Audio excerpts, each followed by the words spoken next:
The girl in the rain. The rain had been falling for hours. Not heavy, not loud, just steady and sad, like the world was quietly crying. People rushed by with umbrellas, heads down, eyes fixed on the ground. No one looked up. No one looked around. They just wanted to get where they were going. They didn't want to notice her.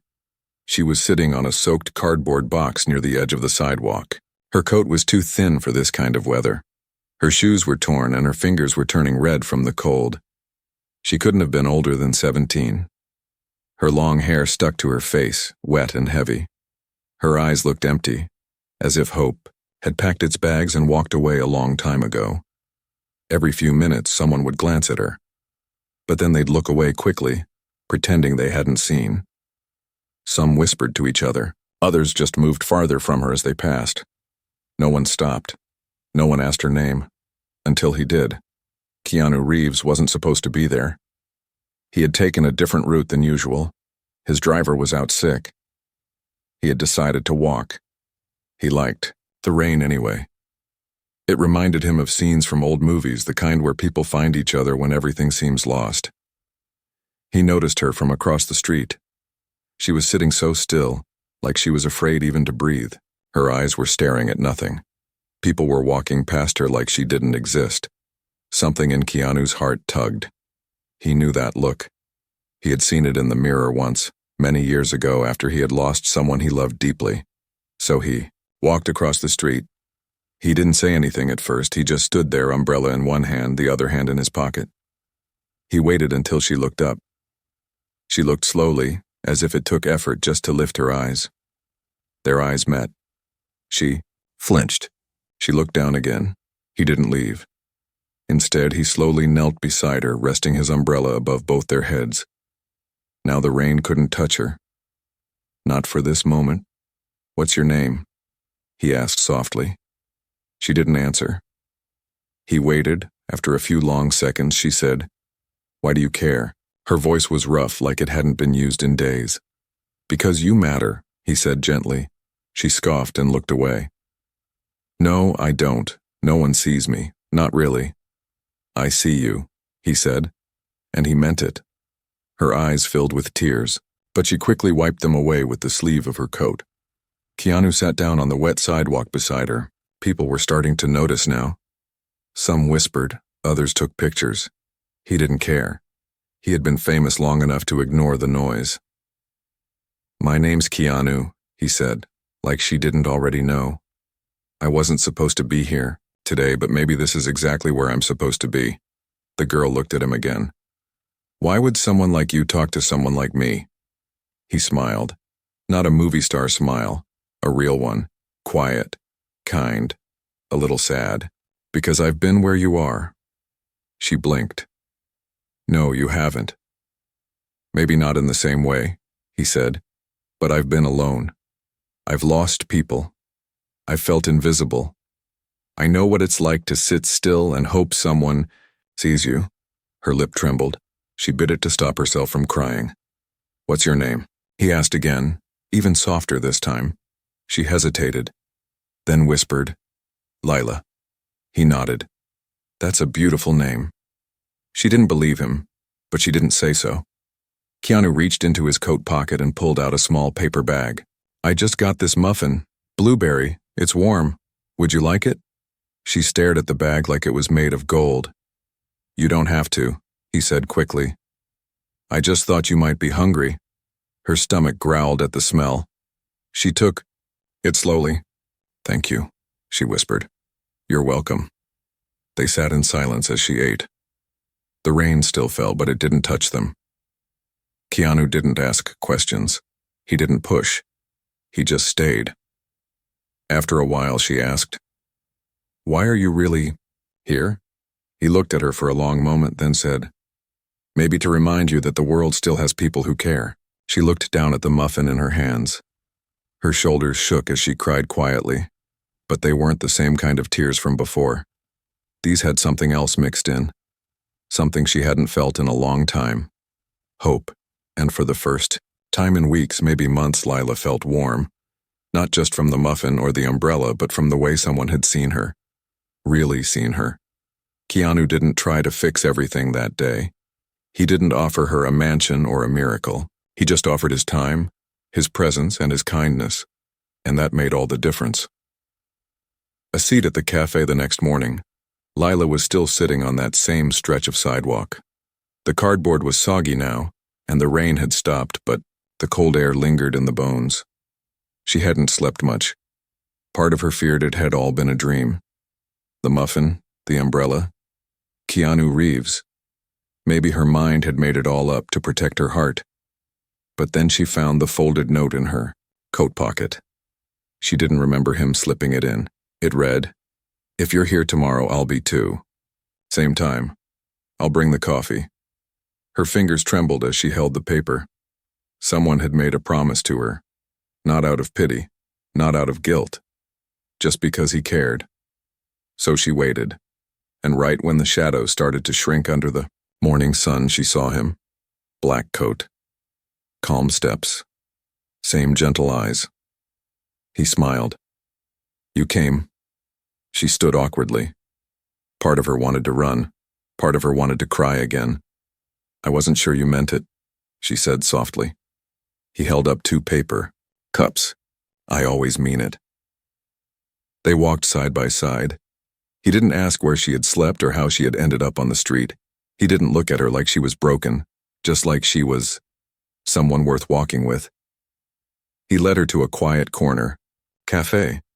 It had outdoor seating and little green plants growing in chipped pots. The chairs were metal and creaked when they sat down, but the table was clean and the smell of fresh bread drifted out the door. "I already ordered food," he said. "I figured you might be hungry again." She nodded, suddenly realizing how empty her stomach was. "You okay with pancakes?" he asked. She gave the tiniest smile. "I love pancakes." They didn't talk for a while.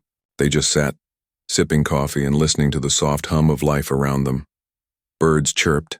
A bike passed by. Someone inside the cafe laughed. "This feels weird," Lila whispered. "Why?" Keanu asked.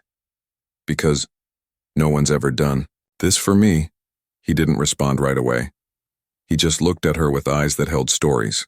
Deep ones, painful ones, healing ones.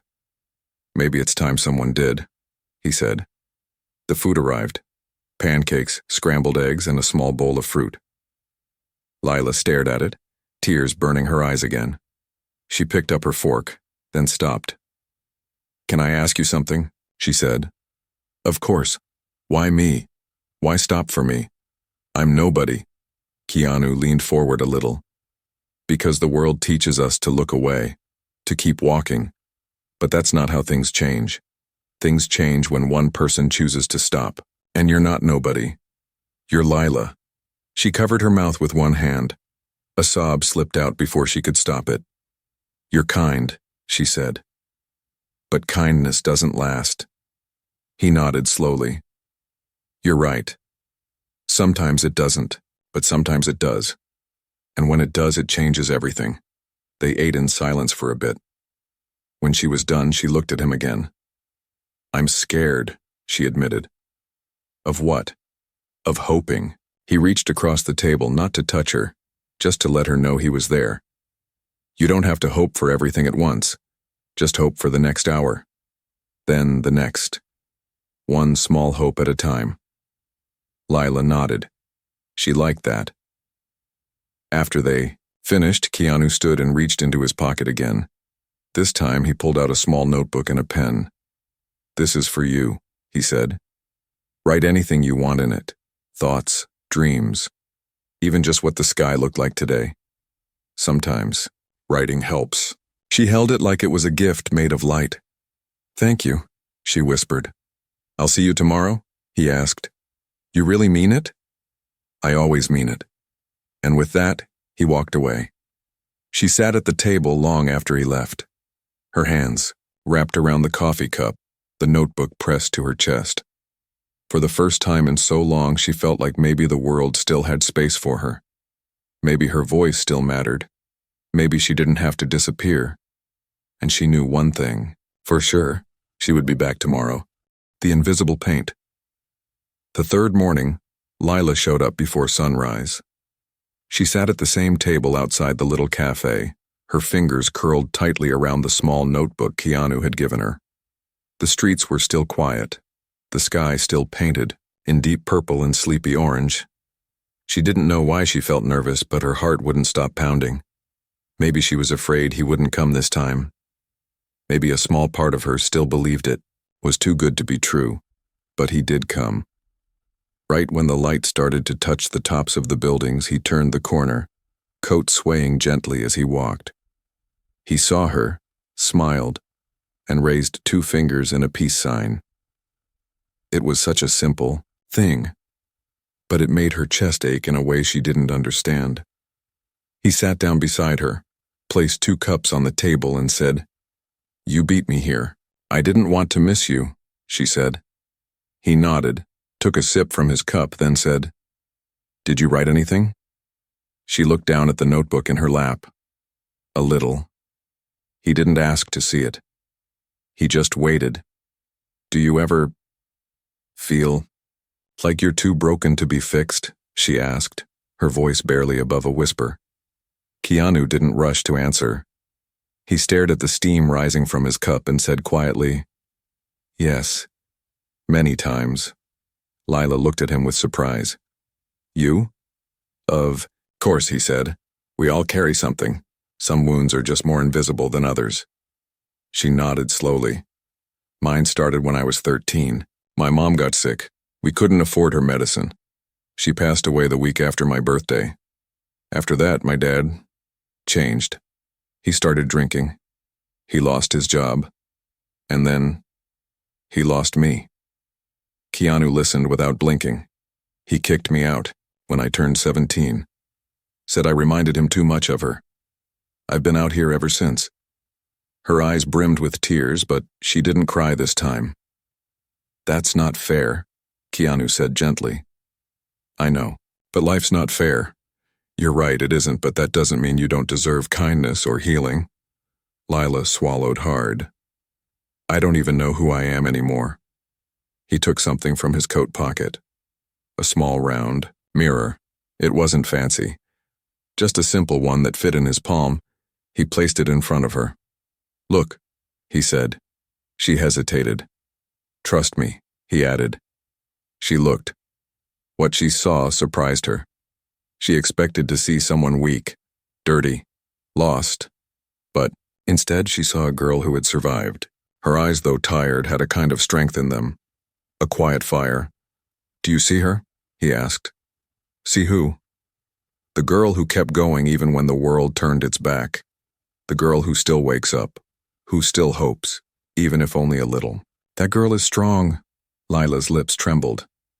"You're not broken," Keanu said. "You're healing, and healing is messy. It's slow, but it's powerful." She finally let a tear fall, but this time it didn't feel like defeat. It felt like release. "How do you know all this?" she asked. He smiled, but it was a sad smile. "Because I've walked through fire too, and someone once stopped for me the way I'm stopping for you now." "Who?" "A stranger, years ago. I never saw him again, but his words stayed. Sometimes that's all it takes. One person, one moment." She wiped her face with her sleeve and gave a small, shaky laugh. "I don't even know what to do with my life." "You don't have to figure it all out today," he said. "But maybe start with what brings you peace, even just a little." She looked down at her notebook. "I like writing." "Then write," he said. "Write your pain, write your dreams, write your story, because someone out there needs to hear it." Lila smiled for real now.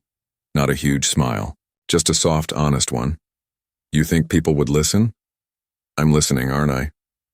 Her eyes sparkled a little. "Yeah, you are." As they stood to leave, he turned to her and said, "Meet me here again tomorrow. Same time." She nodded. "I'll be here." And as she walked away, notebook hugged to her chest, she didn't feel as invisible anymore. She felt seen. She felt human.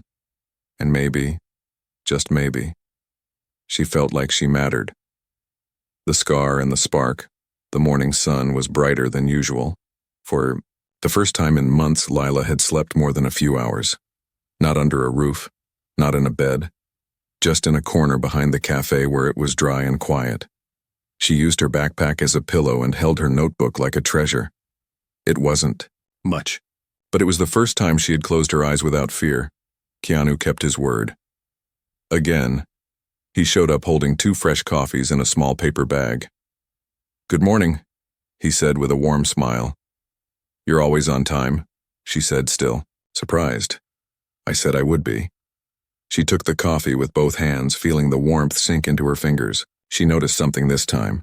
His hand had a scar across the knuckle, deep, jagged, old. "What happened there?" she asked, pointing. He looked down at his hand and smiled. "That motorcycle crash, years ago." "Did it hurt?" "Yeah," he said, "but not as much as other things." She didn't press. Somehow she understood. They sat in silence for a moment, sipping their coffee. "I wrote something," she said suddenly, almost too quickly. His eyes lit up. "Can I hear it?" She hesitated, then opened the notebook. Her voice shook at first, but she pushed through it. "I am the girl no one sees. I am the girl who learned to be quiet, because the world was loud with judgment. I am the girl who stayed when others left. But maybe, just maybe, I'm also the girl who will rise." Keanu clapped softly. "That's beautiful, Lila. I'm still learning," she said, blushing a little. "You don't have to be perfect, just honest. Do you ever feel scared of opening up?" He nodded. "Every time." "But you still do it?" "Not always. But when I do, it's because I know someone might need to hear that they're not alone." Lila looked around the street. People were walking by again. Some glanced at them, some didn't. But this time, she didn't feel ashamed to be seen. "I want to do something," she said suddenly. "What's that?" "I want to write a book, maybe just a small one, about what it's like out here, the pain, the loneliness, but also the kindness." Keanu smiled. "That's a powerful idea. But who would read it? Someone like you. Someone lost. Someone searching. And maybe they'll find hope in your words." She stared at him. "Why do you believe in me so much?" "Because I see the fire in your eyes. You've been through so much and you're still here. That's not weakness. That's strength." Lila took a deep breath. "You make me want to try." "Good," he said. "Trying is where everything begins." They finished their coffee and he handed her another envelope. "What's this?" she asked. "Just a little help." Inside was a prepaid card and a handwritten note. The note said, "This is not charity. This is a stepping stone. Use it for what helps you move forward. Food, clean clothes, a warm place for a night. Keep writing. Keep going. Keanu." Her eyes flooded. She didn't even try to stop the tears this time. "Thank you," she whispered. "Don't thank me yet," he said. "Just promise me something." "What?" "Promise me you'll keep showing up. Not just here, but for yourself. For your future."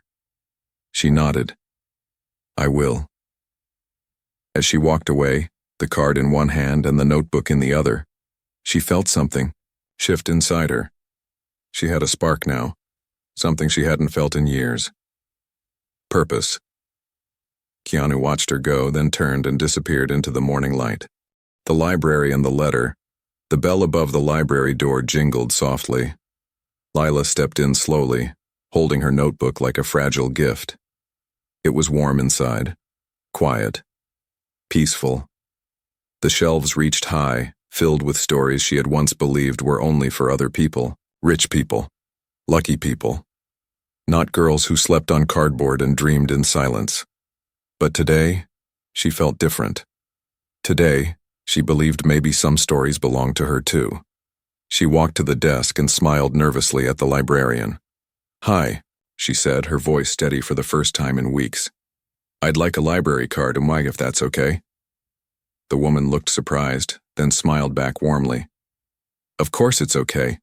Do you have ID?" Lila pulled out the temporary one. Keanu had helped her apply for 2 days earlier.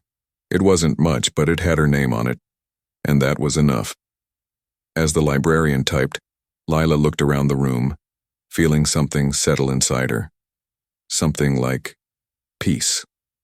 When she walked out, 30 minutes later, she had 3 borrowed books in her hands. 2 were about writing. The third was a small paperback about healing from trauma.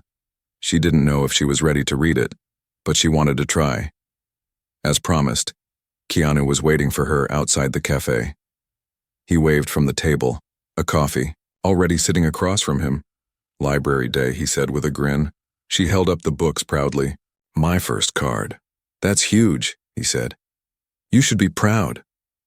"I kind of am," she replied. They sat and talked for a while. She told him about the first time she had ever been in a library, when she was 10. How her mom used to read to her until the lights went out. How stories used to feel like magic. "They still are," Keanu said, "especially the ones we write ourselves." "I started writing mine," she said, opening her notebook. "I think it might actually become something." He leaned in, genuinely interested. "What's it about?" "Me," she said. "But also, anyone who's ever felt invisible, anyone who just needed someone to say, 'I see you.'" Keanu smiled. "That's exactly the story people need." She handed him a folded piece of paper. "I wrote something last night, a letter. For you." He unfolded it slowly and read, "Dear Keanu, I don't know why you stopped that day. I don't know what you saw in me. But I know that moment changed everything. You didn't just give me coffee or food. You gave me something I thought I had lost, forever, my worth. Thank you for seeing me when I couldn't see myself. Thank you for showing me that kindness is still alive. I hope one day I can do the same for someone else. Love." Lila, he folded it carefully and tucked it into his coat. "You already have," he said. She blinked. "What do you mean?" "You don't know how many people you've inspired just by surviving, just by showing up. Someone out there is watching, and because of you, they're holding on." Lila wiped her eyes. "I want to keep going. I want to finish the book, and maybe one day, share it." "You will," he said, "and I'll be the first in line to read it." They talked until the sun dipped low behind the buildings. Lila told him her dreams, small ones, like learning how to bake, and big ones, like giving talks in schools one day to kids like her. When it was time to go, Keanu said something that made her freeze. "I want to introduce you to someone tomorrow." "Who?" "A friend of mine. She runs a program for young writers. She might be able to help you." Lila's heart raced. "Are you sure I'm ready for something like that?" she asked. He looked at her with gentle confidence. "I've never been more sure." And in that moment, Lila realized something. Her story wasn't just beginning. It had already started, and it was beautiful. The first page of Forever, the sky was painted with soft gold and light blue as Lila walked to the cafe, one final time. Her steps were steady. Her head held higher. She wore a clean hoodie, soft jeans, and shoes that didn't have holes in them. Her notebook was full now, every page filled with truth, pain, hope, growth. Today wasn't just another meeting with Keanu. Today, everything changed. He was already at the table when she arrived, waving like he always did. But this time, there was someone else sitting beside him, a woman maybe in her 40s with kind eyes and a warm smile. Keanu stood up and motioned to the empty chair. "Lila, this is Maria. She runs a program for young writers who've been through tough times. I told her about you." Lila's heart pounded. "You did? I read one of your poems to her," he said. "I hope that's okay." Maria smiled. "Not only is it okay, it moved me to tears. You have a gift, Lila. And more importantly, you have something to say." Lila sat down slowly, still trying to believe this was real. Maria continued. "Our program helps young voices become authors. We guide them through the publishing process.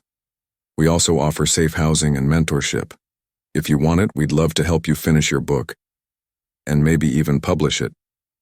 Lila blinked fast. "You want to Publish me? We want to walk with you as you tell your story, Maria said. Because the world needs to hear it. Lila looked at Keanu. His smile said everything. You believed in me before I could believe in myself, she whispered. You did the hard part, he said. You kept going.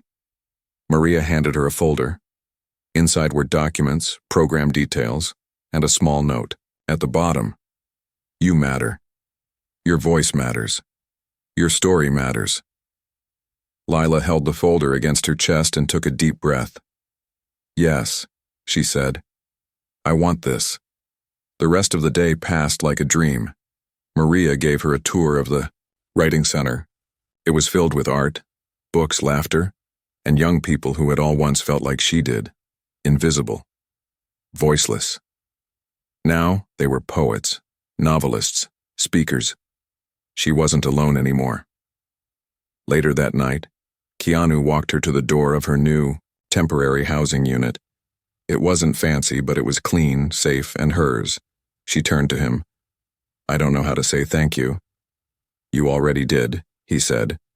Will I see you again? She asked. He smiled. You will, but now it's your turn to keep walking, to help the next person feel seen. Tears welled in her eyes, not from sadness, but from something deeper. Gratitude. They hugged, soft, quiet, strong. Not the kind of hug that says goodbye.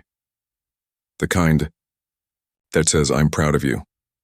As he walked away, Lila stepped inside. She sat at the little desk by the window and opened her notebook to the very last page. Then she opened a new one. Clean, fresh, full of possibility. She wrote, I was once the girl no one saw, but someone stopped. And now I see myself. And with that, Lila began writing the first page of Forever, her forever.